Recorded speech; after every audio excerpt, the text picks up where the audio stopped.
সবাইকে অনেক অনেক ধন্যবাদ আমার চ্যানেলের ভিডিও দেখার জন্য। তো এই যে যেটা দেখতে পাচ্ছ, আজকে হয়তো সবাই ভাবছো এতটা চিকেন কি হয়তো হবে মেনু। তো চলো দেখি আজকে কি কি মেনু হচ্ছে। তো ফার্স্টে আমরা যে বড় বড় চিকেনের পিসগুলো আছে সেইগুলো ছোট ছোট করা হচ্ছে, মানে সেগুলোর যে কিমার মতো পিসগুলো আছে সেগুলো কেটে এই যে আর একটা বাটিতে আছে, সেই বাটিতে ছোট ছোট করে পিস অলরেডি করা আছে। আর ওখান থেকেও বড় বড় পিসগুলো থেকেও যেগুলো মাংস পিস আছে সেগুলোকে আলাদা করে দিচ্ছি। তো হয়ে গেল, কিছু পিস নিয়ে নিলাম ওখান থেকে। আর এই যে ছোট ছোট করে কেটে রাখা পিস, আর আদাটা করছি যাতে এটা পেস্ট করা হয় অ্যাকচুয়ালি। তো পেস্ট করার দরকার পড়েনি, কারণ অলরেডি আদা রসুনের পেস্টটা প্রথম থেকেই ছিল। আর যাই হোক, এবার নুনটা দেওয়া হচ্ছে পরিমাপ মতো। তো এখানে আমরা নুনটা দিয়ে দিলাম। আর এইবারে একটু হলুদ দেওয়া হলো। তারপরে এবারে আর একটু তোমার শুকনো লঙ্কা গুঁড়োটা দিয়ে দিলাম। আর এই যে এখানে এবার দেওয়া হচ্ছে এই যে পেস্ট করে অলরেডি রাখা আছে যেগুলো, তো এই যে শুকনো লঙ্কা গুঁড়োটা দিয়ে দিলাম। আর এইবার দেয়া হচ্ছে বেসন।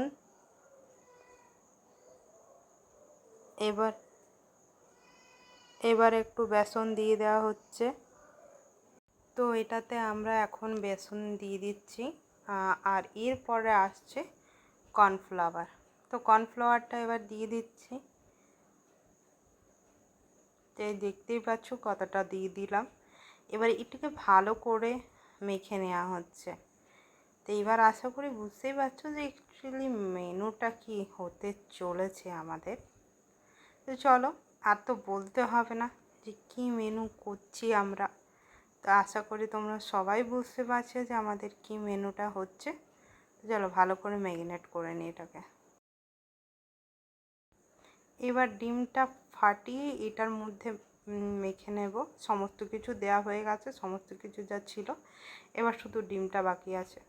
তো ডিমটা ভালো করে মানে ডিমটা ভেঙে তার মধ্যে ডিমের যে আছে সেই ভিতরের অংশটা দিয়ে দিলাম। এবার এটাকে মেখে নিচ্ছি। আর একটু মনে হচ্ছে যে বেসন আর একটু কর্নফ্লাওয়ার লাগবে, মানে বেসন আর কর্নফ্লাওয়ারটা একটু কম হয়েছে মনে হচ্ছে। তো যাই হোক, বেসন আর কর্নফ্লাওয়ারটা এটাতে দিয়ে দিচ্ছি। আর এবারে এটাকে ভালো করে মিক্স করে নিচ্ছি। ঠিক আছে, চলো তাহলে আমরা একটা মিক্স করে নিই।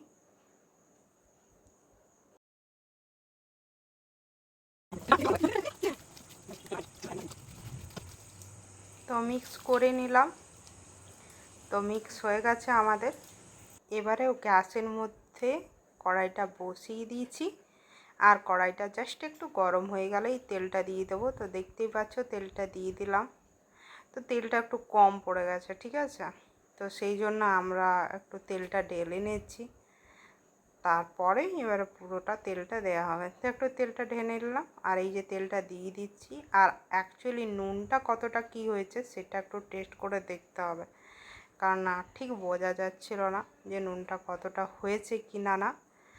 তো প্রিয়াঙ্কা দুটো ফার্স্টে দিয়ে দিল কড়াইয়ে, যাতে এটা টেস্ট করে বুঝতে পারি যে নুনের পরিমাণ ঠিক হয়েছে কি হয়নি। তো এগুলো হয়ে গেলে টেস্ট করে দেখে আমরা বুঝতে পারবো যে নুনের পরিমাণটা ঠিক আছে কি না নেই।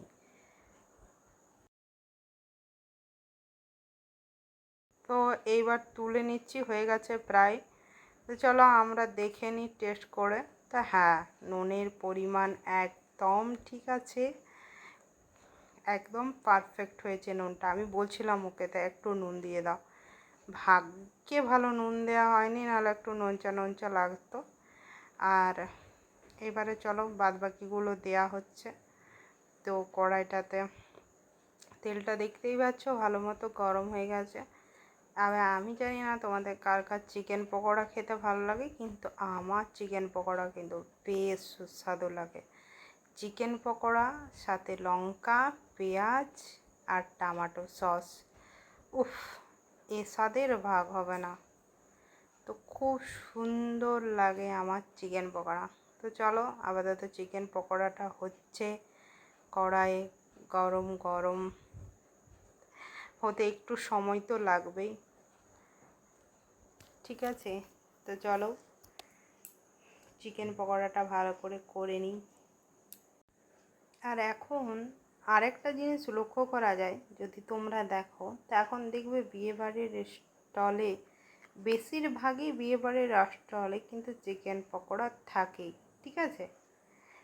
আর এবারে যে বিয়ে বাড়িটাতে আমরা গিয়েছিলাম সেই বাড়িটাতেও কিন্তু চিকেন পকোড়া হয়েছিল, আর চিকেন পকোড়াটা কিন্তু খুব সুন্দর হয়েছিল।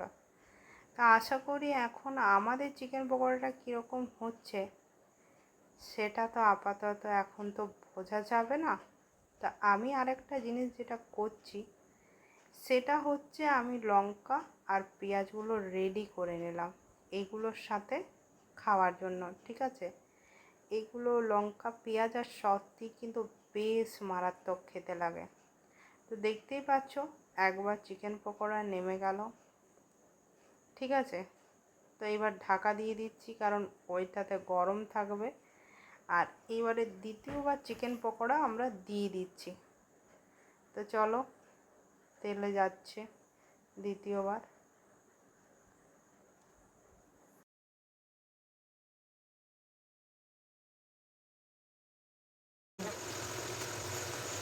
চিকেন পকোড়া প্রায় দ্বিতীয়বারেরটাও হয়ে গেছে, ঠিক আছে। এবারে নামিয়ে দিচ্ছি। তো যাই হোক তুলে নিচ্ছে। আর দেখতেই পাচ্ছ কতটা চিকেন পকোড়া হয়েছে।